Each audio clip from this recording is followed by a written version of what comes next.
Hi everyone, Stepan here. It's Thursday, so welcome to another Thursday endgame video. Today I'm going to cover last week's request, or one of last week's requests, and that's the endgame Rook versus Bishop. An endgame which has caused trouble to many people, but the reason for that is lack of technique, and there is actually a fairly easy way to draw this endgame. And once you know it, then it's not going to be hard. There have been examples where very strong players have lost this. I'm going to show you one game which Magnus Carlsen had lost with the bishop in a completely drawn endgame. I'm also going to show you one rapid game which was lost due to time pressure. I presume it was a rapid game. It was also in a drawn position. Before we get onto these, I'm going to take you through a few rules regarding the Rook versus Bishop endgame. Well, there is one major rule, and that's you can draw the Rook versus Bishop endgame if you go to the corner opposite to the color of your bishop. In this position you see on the screen, the defender's king is in the so-called wrong corner, meaning he is in the corner of the h8 square, which is a dark square, which is the same square as his, for the moment, g1 bishop, and this is lost. The only way to lose this endgame is to get to the wrong corner and eventually either be mated or lose the bishop. The alternative is that somewhere before you get to the wrong corner you blunder the bishop. Or you blunder mate, as we are going to see. So the attacker's idea is to threaten two things at once, to threaten to take the bishop and to threaten checkmate. Obviously, to achieve that, the easiest way is to get the king to the corner, any corner, or to the edge of the board, where we know simple king and rook versus king mating patterns, but the king could be in trouble in the center of the board as well. Therefore, the easiest drawing technique is, as we are going to see in one example, wherever you are on the board, wherever you are when the last pawn or last piece or last whatever is exchanged, you march to the corner opposite to the color of your bishop, and that's it. If you know that, there shouldn't be any problems. Now, first let me show you how white wins this. Okay, so what's the idea? You got the king to the wrong corner. The king obviously has no moves. If the king goes to h8, then we checkmate it. So the black king cannot move. The bishop is the only piece that can move. And now what you do is you get the bishop outside of its safe zone. What does it mean to be in the safe zone? Well, for this bishop, the safe zone are the squares behind the kings, meaning the squares h2, f2, and g3. And g1, of course. Once you get the bishop out of there, there will be double threats. So what you want to do is gain tempi on the bishop, while at the same time being ready to threaten checkmate. For example, rook to f1, you need everything to run with tempo. If you allow this king to escape to f8, then it's a dead draw. Let me show you why. For example, let's say you don't know what you're doing with white. You got the king to the wrong corner by mistake. So let's say you play rook to b7. You want to threaten checkmate. Of course, now black doesn't play bishop h2, which would just allow white to go back. Black plays the move king to f8. And now the position is a dead draw. There is no way to get the king in the wrong corner again. Of course, to get into the wrong corner, the defender's king either has to be there when the last piece or pawn is exchanged, which is unfortunate, or it has to blunder its way in there. If it gets out, it's a draw. So let me show you why. Let's say king to f6, bishop to d4 check, for example, not allowing any mating threats. Let's say king to e6. Let's say bishop to a1, and now the black king is perfectly safe. There is no way to checkmate it. If rook to f7, for example, then of course we go to g8. You have to be careful. I said the second way to lose this position is to blunder either your bishop or mate. So in this position, pause the video if you want and figure out why this is a blunder. Okay, the move king to e8 is a blunder because now white is able to do a double threat of rook a7, attacking the bishop and threatening checkmate. So once you play king to d8, I will take the bishop and win.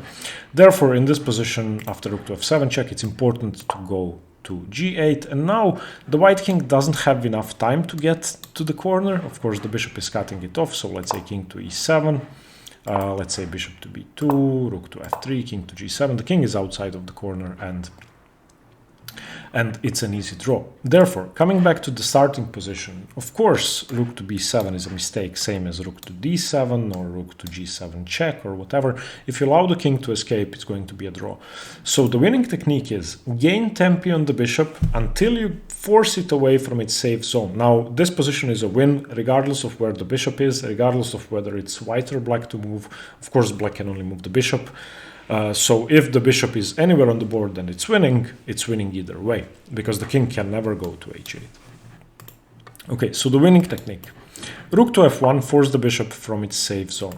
Okay, let's say bishop to h2, this is the most resistant move. Rook to h1, you need to gain tempo, you need to get the bishop outside of its safe zone.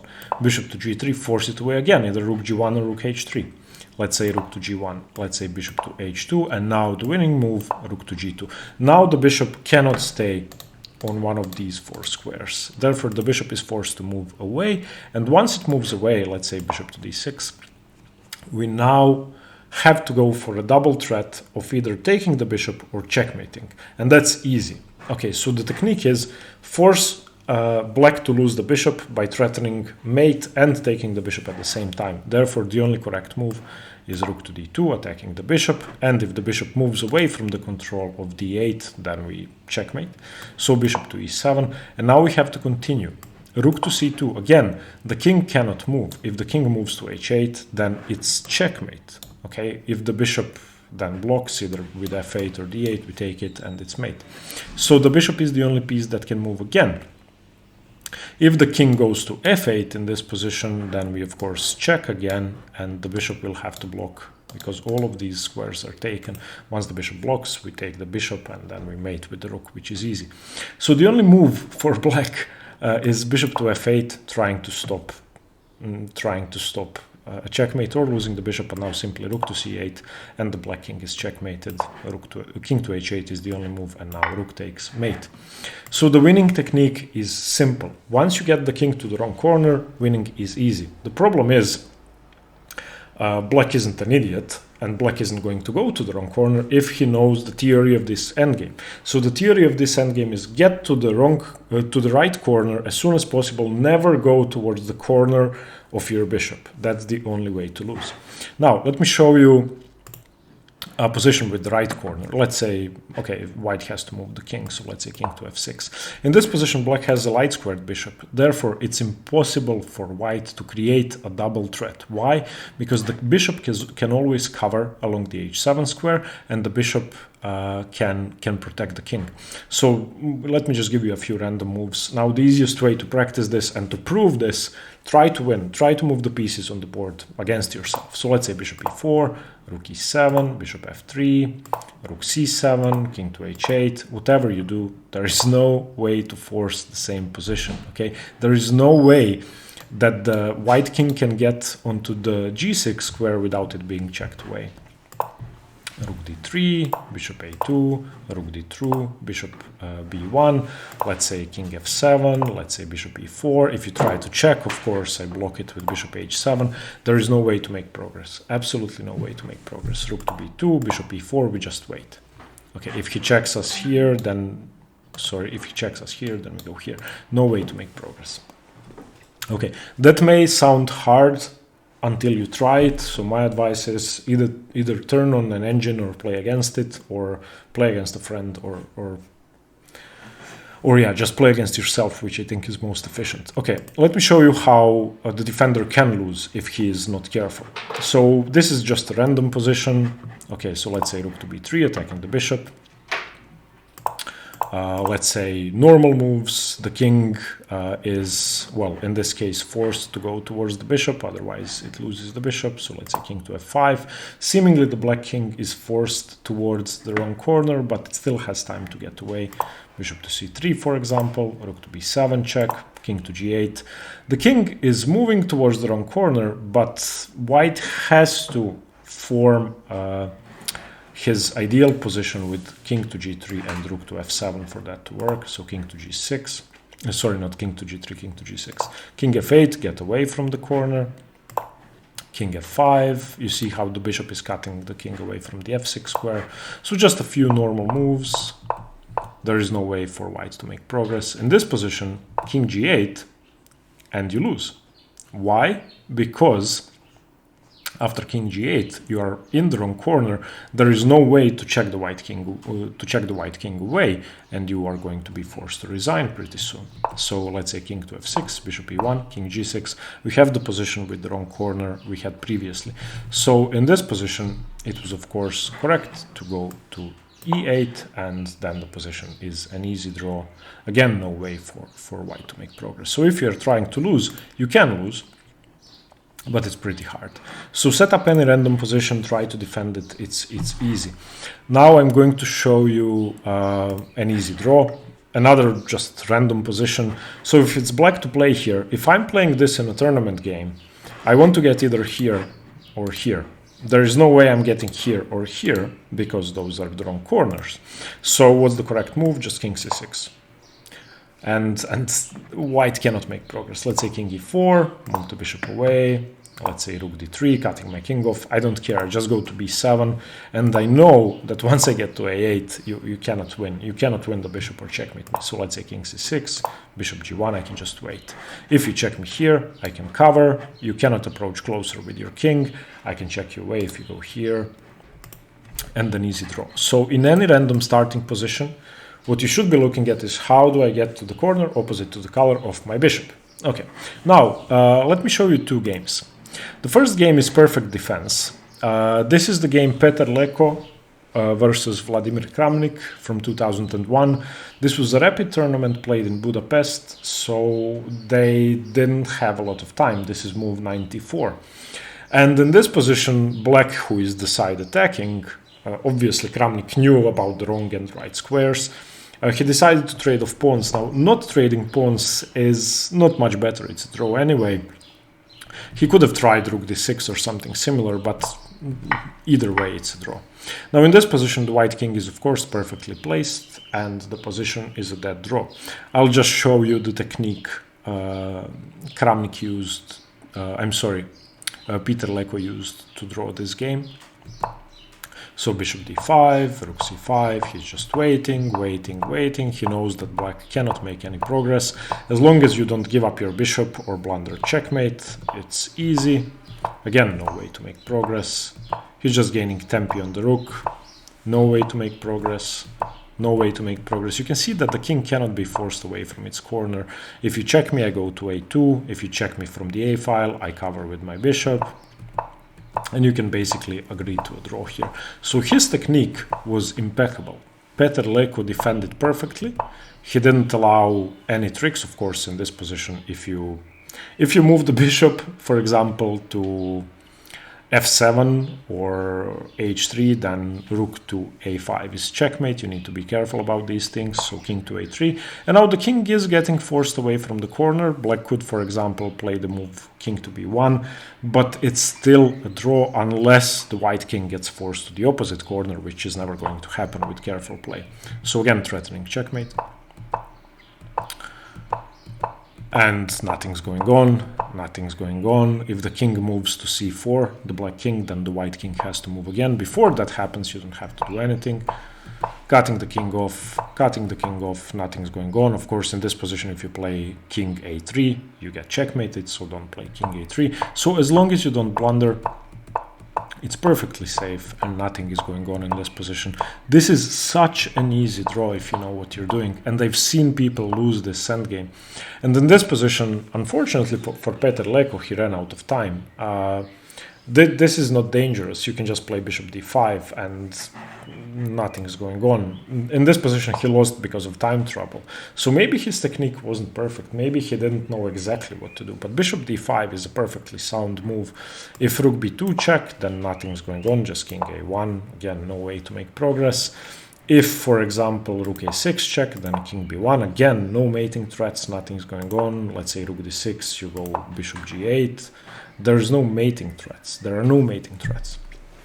So yeah, his technique was perfect, but maybe after bishop I'm sorry, after rook to b6, maybe he wasn't completely sure about his move, so he lost. Now I'm going to show you how the world champion lost this position. Now, white played h4. White is Christian Nidel Pedersen. This was played in 2005, so Magnus was 15 years old in the Gausdal Classics in Norway. So he wasn't the world champion yet. He wasn't 2800 yet. I believe his rating was 25 something. So this position should be a draw. With correct play, there is no way for white to win because the black king, even though the black king is stuck in the wrong corner for the moment, white doesn't have his ideal setup. So watch what happens. King h6, absolutely correct. King f7, king h5, attacking the rook, correct. Rook g6, king h4, and the black king is now safely away from the g8 square. So nothing's going on. White is not making progress. Magnus Carlsen, of course, knew that this was a draw. Nothing's going on. Nothing's going on. White is not making progress. If white was polite, they might have agreed to a draw, but they played on. Nothing's going on. Nothing's going on. And now the blunder.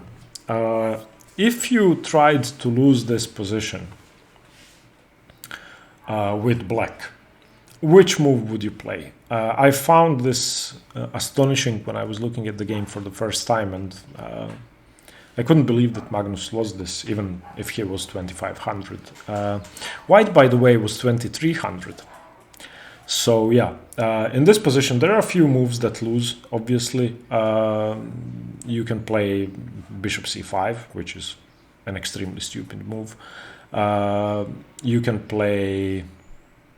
I think there are only two moves that lose, bishop c5, and the other move is what Magnus played, and that's bishop to d8. Well, actually, bishop a3 loses as well. So if you play bishop a3, the winning idea is, of course, you want to threaten checkmate and take the bishop. No, it doesn't win, because you can play bishop back to e7, and once rook check, then you can cover. So bishop a3 actually doesn't lose. So there are only two moves that lose, bishop c5 and bishop d8. In this position, you are not able to cover, and after rook to c8, you can resign. Why? Let's turn on the engine. Let's say you try bishop to g5. In this position, of course, check. And once you cover, you simply wait, and black is in Zugzwang. So yeah, using that logic, bishop a3 loses as well. Excuse me. Yeah, bishop a3 loses as well. I'm sorry. Yeah, we can wait. Can we use the Zugzwang trick again? Yes, we can. Okay. So now we just wait again, and the black king is in Zugzwang. You lose. Okay, so sorry about that. Three moves actually lost. So in a perfect position like this, and black is in a perfect position, the only thing you have to make sure is that you don't lose your bishop with a double threat. So, I mean, any other move and you are fine. You have to make sure that you don't allow a double threat. So in this case, bishop a3 or bishop d8, both lose. Yeah, unfortunate. Okay, so coming back to the starting position, well, not of this game, let's say this random starting position, what you want to do is get to the right corner, and it's an easy draw. No risk, no risk. Okay, I hope you learned this endgame now, and that you will never lose it again, and that if your opponent blunders, if he has the bishop, you will be able to win, knowing the winning technique. It's a fairly simple endgame, but it has to be studied, at least for a while, to make sure that you never have to think about it. Now, if you get it in a game, you will know it automatically. You will just march your king to the right corner and sign the score sheet. Okay, thank you very much for watching. See you tomorrow for the middle game video, and stay tuned for more chess. Thank you very much. Bye-bye.